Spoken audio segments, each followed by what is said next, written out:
A turma 2 de Medicina da Universidade Federal de Alagoas, campus Arapiraca, apresenta Grandes Vias Aferentes. Quanto aos objetivos, nós teremos 6. Identificar os receptores sensitivos relacionados às vias aferentes, entender o trajeto das vias aferentes, periférico e central, compreender as áreas corticais relacionadas ao processamento aferente, descrever as vias aferentes que penetram no sistema nervoso central por meio de nervos espinais, compreender as vias aferentes que penetram no sistema nervoso central por meio de nervos cranianos e ajudar o colega a compreender o assunto, se for possível entender esse assunto, né?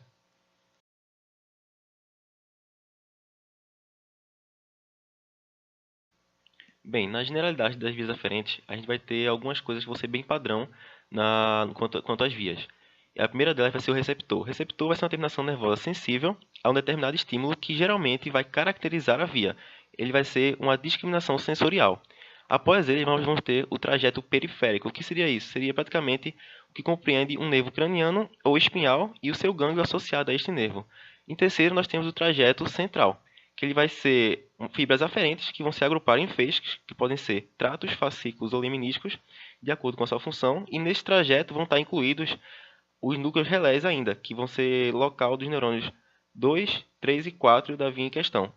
E por fim, temos a área de projeção cortical, que no córtex cerebral a gente vai ter a distinção da sensibilidade e a consciência dos mesmos, e quanto ao córtex cerebelar, a gente vai ter a integração motora, que vai ser mais inconsciente. É importante ressaltar que nessas generalidades a gente vai ter um processamento que vai ocorrer de forma hierárquica, que vai ser periférico, medular, depois para grupos subcorticais e então a área cortical. Ainda nas generalidades das vias aferentes, é importante a gente compreender que as grandes vias aferentes podem ser consideradas cadeias neuronais que unem os receptores ao córtex. É importante saber isso, né, gente? E a gente pode separar essas cadeias em dois grupos básicos: as vias inconscientes cerebelares, com cadeias de 2 neurônios, e as vias conscientes cerebrais, com cadeias de 3 ou 4 neurônios. Enfim, o primeiro neurônio, no geral, se localiza fora do sistema nervoso central, em um gânglio sensitivo. Ou também tem exceções, que é na mucosa olfatória e retina, usadas na via óptica e olfatória, obviamente. Este neurônio pode ser pseudonipolar, que é quando o seu dendrito se bifurca em T.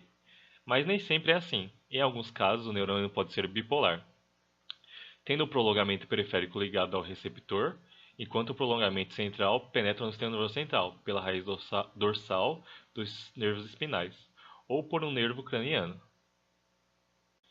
Então, daí já saindo para o neurônio 2, a gente vai ter que ele vai estar localizado no corno posterior, não esse aqui da direita, esse aqui da esquerda, foi mal. E ele vai vir da sinapse que vai vir do neurônio pseudonipolar. Caso não esteja no corno posterior da medula, eles podem estar nos núcleos cranianos do tronco cefálico, à exceção das vias ópticas olfatórias. E os axônios do corno posterior, eles vão alcançar o tálamo, por exemplo, pode ser o núcleo ventral postlateral, que é um núcleo que o lemnisco medial alcança, e daqui eles vão sair a partir de radiações talâmicas que vão alcançar o córtex, para poder então haver a distinção da sensibilidade, poder haver a discriminação em si. Continuando com os objetivos, vamos agora para as vias aferentes que penetram no sistema nervoso central por meio de nervos espinais. Com relação às vias da dor, é preciso ter em mente primeiro que os receptores de dor são terminações nervosas livres, e que segundo, elas se dividem em duas vias, uma filogeneticamente mais nova, que é a neoespinotalâmica, composta pelo trato espinotalâmico lateral, e outra mais antiga, que é a paleoespinotalâmica, composta pelo trato espinorreticular e fibras reticulotalâmicas, que vão ser a via espinorreticulotalâmica. Quanto à via neoespinotalâmica, seus componentes incluem o receptor, que é formado pelas terminações nervosas livres, o primeiro neurônio, que tem seu corpo celular localizado nos gânglios espinais, o segundo neurônio, com seu corpo localizado na coluna posterior da medula, o terceiro neurônio, localizado no núcleo ventroposterolateral do tálamo, e como já foi dito, ele é filogeneticamente mais recente, está relacionado com a dor aguda e bem localizada, famosa dor empontada, e também pode estar relacionado com o sistema epicrítico.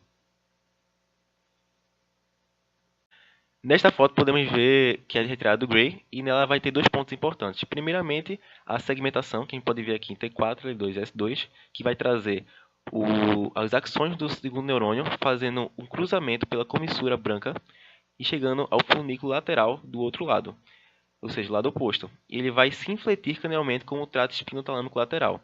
E lá em cima, o segundo ponto importante é quando ele chega na ponte, porque ele vai se unir às fibras do trato espinotalâmico anterior para formar o lemnisco espinhal. E esse lemnisco espinhal ele vai até o tálamo, ali na região da VPL, como foi dito anteriormente, fazer sinapse com o neurônio 3.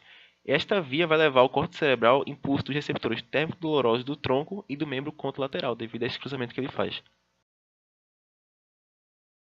Aqui na imagem da esquerda nós temos o núcleo ventral postlateral, que foi dito, que é o VPL, e ele vai emitir suas radiações talâmicas para a área 321 de Brodmann, que é a área primária somatosensorial do córtex. Quanto à via paleoespinotalâmica, seus componentes incluem também o receptor, formado por terminações nervosas livres, o primeiro neurônio, com seu corpo também nos gânglios espinais, o segundo neurônio, na coluna posterior da medula, o terceiro neurônio, na formação reticular localizada ao longo de todo o tronco encefálico, e o quarto neurônio, que vai estar localizado nos núcleos intralaminares do tálamo. Ele, como já foi dito, é filogeneticamente mais antigo e vai estar relacionado com a dor pouco localizada, profunda do tipo crônica e em queimação, também conhecida como sistema protopático de dor. Aqui no trato espino-reticular da via paleoespinotalâmica, a gente vai ter que algumas fibras que saem do neurônio 2, eles não vão cruzar para o outro lado. Apenas algumas poucas que irão. Elas vão ascender ao lado do trato espinotalâmico lateral e fazer sinapses com o neurônio 3 de vários níveis da formação reticular, ou seja, vários níveis do tronco encefálico. Os neurônios 3 são neurônios que se originam na formação reticular e têm por objetivo emitir as fibras reticulotalâmicas, que é a segunda parte da via paleoespinotalâmica, que vão terminar no grupo medial do tálamo e nos núcleos intralaminares, que são os neurônios 4. Esses núcleos vão ser mais responsáveis pela ativação cortical do que com a dor em si, sendo essa via paleoespinotalâmica já consciente em nível talâmico. Há outros dois pontos que é importante ressaltar. O primeiro é que alguns neurônios 3 da formação reticular vão projetar fibras para a amígdala, que a gente tem que lembrar que ela é do sistema límbico, relacionado com aprendizagem e memória emocional, medo e medo condicionado e recompensa. E outras partes também estão relacionadas à dor, do sistema límbico, como a parte anterior do giro do cíngulo e a parte anterior da ínsula. E eles vão estar fazendo o que praticamente? O processamento emocional da dor. Lesões nessa região deixam o indivíduo indiferente à dor, o que não quer dizer que não sintam, mas que não se importam com a mesma. Bom, nas vias de pressão e tato protopático nós temos os seguintes componentes: receptor, corpúsculos de Meissner e Ruffini, os neurônios de primeira ordem, que vai estar localizado no seu corpo celular nos gânglios espinais novamente, o segundo neurônio, que vai estar localizado na coluna posterior da medula, e o terceiro neurônio, que vai estar localizado no núcleo VPL do tálamo. E outra informação interessante que a gente vai ter é que quando os impulsos chegam ao córtex, que são originados tanto de receptores de pressão e tato situados no tronco e nos membros, eles tornam-se conscientes já em nível talâmico. Isso é provado com a pessoa mesmo inconsciente, com certa estimulação nessa via, a gente consegue acordá-la. Só que é inconsciente e dormindo. Não vai tentar estimular uma pessoa em coma que ela não vai acordar, né? Então, como foi dito, a gente vai ter aqui na nível L3 o gânglio sensitivo, emitindo seu prolongamento central para fazer sinapse com o neurônio 2 da coluna dorsal, que vai cruzar pela comissura branca e vai sair no funículo anterior do lado oposto. Esse funículo, a gente vai ter as fibras que ascendem, que vão formar o extrato espinotalâmico anterior, que vai chegar ao nível da ponte, e unir-se ao espinotalâmico lateral, como foi dito no slide anterior, dando final ao lemnisco espinhal, que alcançando o tálamo vai fazer sinapse no VPL, passar pela coroa radiada e alcançar os níveis do córtex.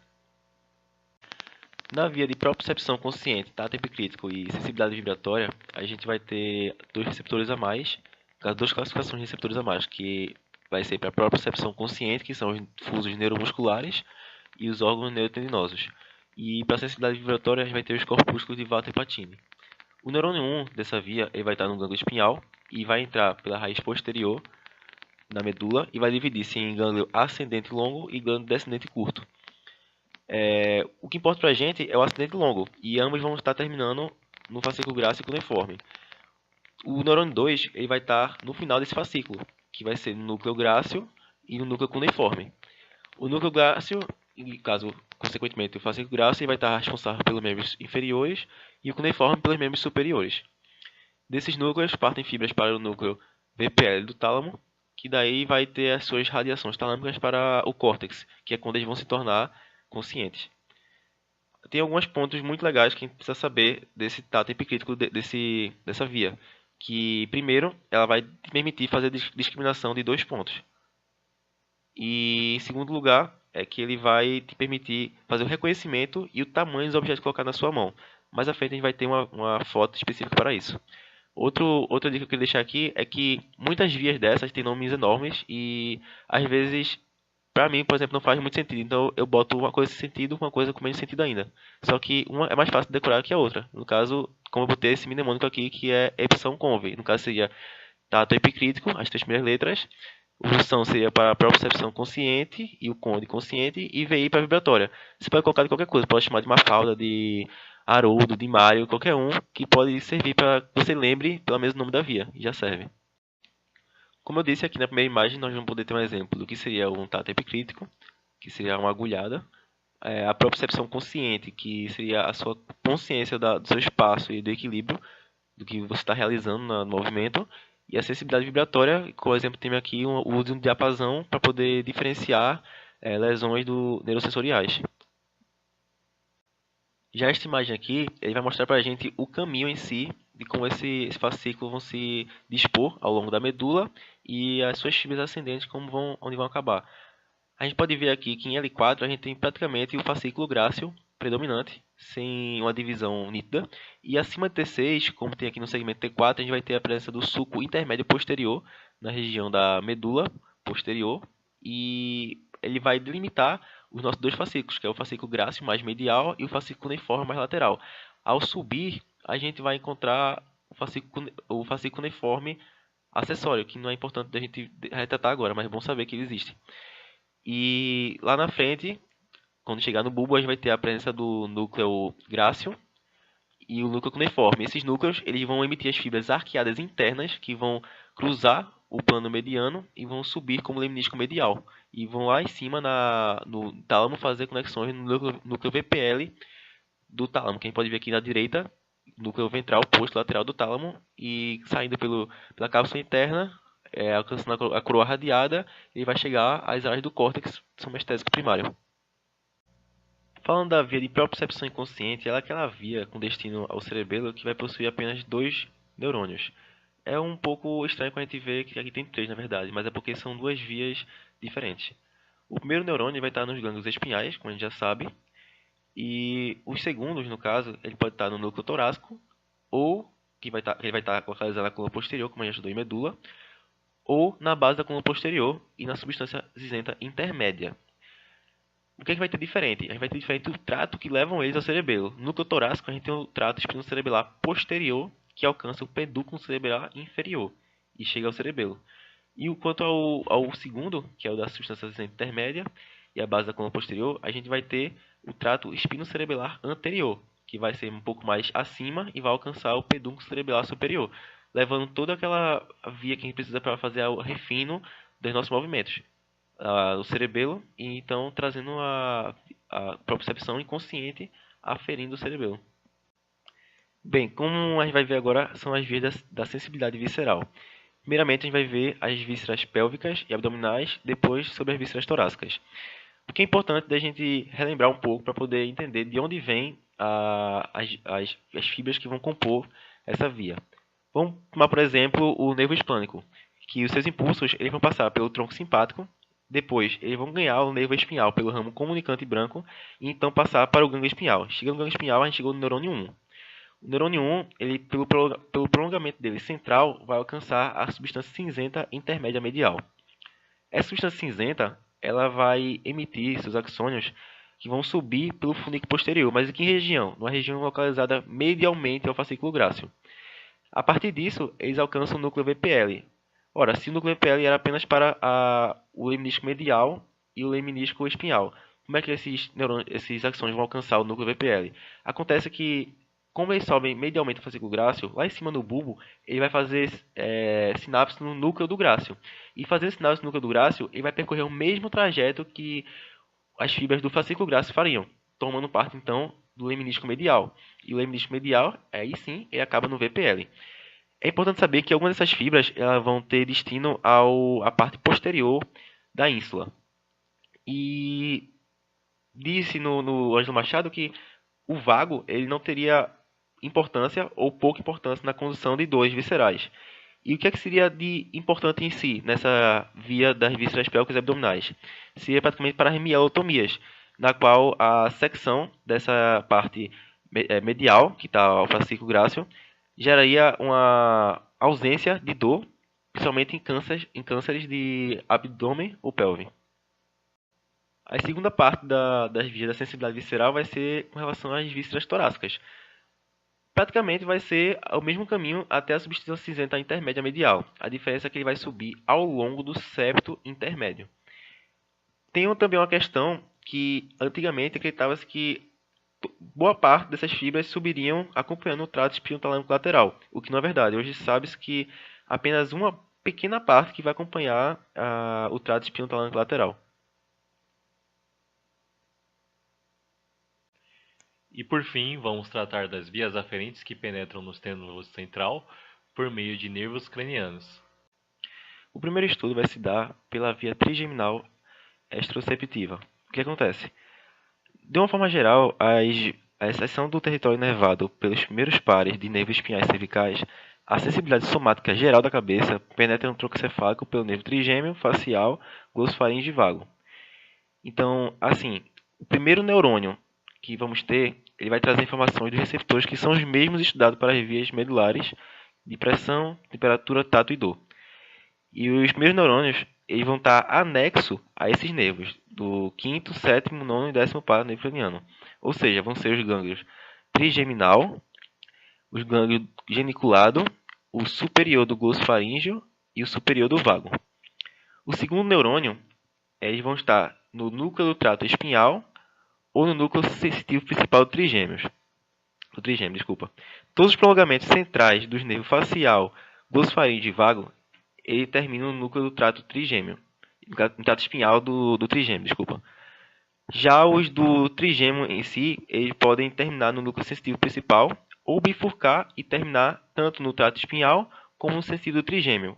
Como é que se dá essa disposição deles? Admite-se que fibras que terminam exclusivamente no núcleo sensitivo principal são para tato discriminativo, ou seja, o sensitivo principal do trigêmeo, a gente vai ter o trato discriminativo. As que terminam exclusivamente no núcleo do trato espinhal do trigêmeo, eles vão levar sensações térmico-dolorosas. E as que se bifurcam levam sensações de pressão ou tato protopático. E por fim, no neurônio 3, ele vai estar no núcleo ventro-postromedial do tálamo. Neste slide nós vamos ter algumas áreas que vão ser recebidas aferências desses núcleos que falamos agora há pouco. Então, não vou tomar muito tempo de vocês falando sobre cada um deles, que basta vocês tirarem uma foto ou, sei lá, dar uma pausa e olharem para poder guardar eles com carinho. Então, dois pontos interessantes a serem tratados. O primeiro é com relação aos axônios que vão cruzar o plano e então se subir como lemnisco trigeminal. E o segundo seria com relação à tratotomia, que é usada para tratar a nevralgia do trigêmeo. O que acontece? Aí você vai ter a secção das fibras do trato espinhal do trigêmeo, que são as que levam às sensações dolorosas, não havendo acometimento de nenhuma sensação tátil.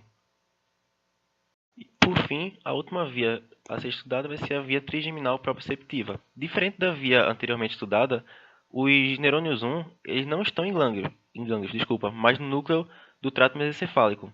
Os seus prolongamentos periféricos eles se ligam a fusos na musculatura da língua, da mímica e mastigadora. E ligam-se também a receptores da articulação temporomandibular. E então vão trazer todas essas informações da periferia. E vão vincular, no caso da articulação temporomandibular e da outra musculatura, algumas coisas sobre força da mordida e posição da mandíbula. E alguns desses prolongamentos também vão levar vias para a propriocepção inconsciente ao cerebelo. Os neurônios 2, eles são encontrados no núcleo sensitivo principal e os estímulos proprioceptivos vão ao neurônio 3 no tálamo, pelo lemnisco trigeminal e de lá até o córtex. Nesta imagem das vias, a gente pode ver a chegada de fibras exteroceptivas e proprioceptivas. Com relação à proprioceptiva, a gente vai ter as fibras vindo aqui para poder alcançar, através do prolongamento periférico, o neurônio 1, que é o do núcleo do trato mesocefálico, que ele vai fazer a sua aferência até o neurônio 2 do núcleo sensitivo principal.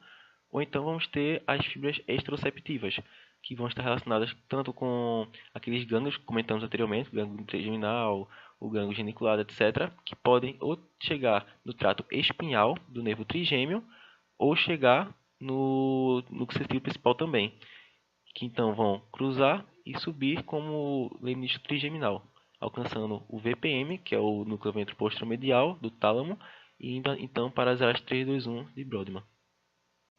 E o nosso grupo foi composto por Edjefferson Lima, Gabriel Cerqueira, Gabriel Urashima, Gibson Santana, João Paiva, Rafaela Alcântara e Walter Júnior. Muito obrigado.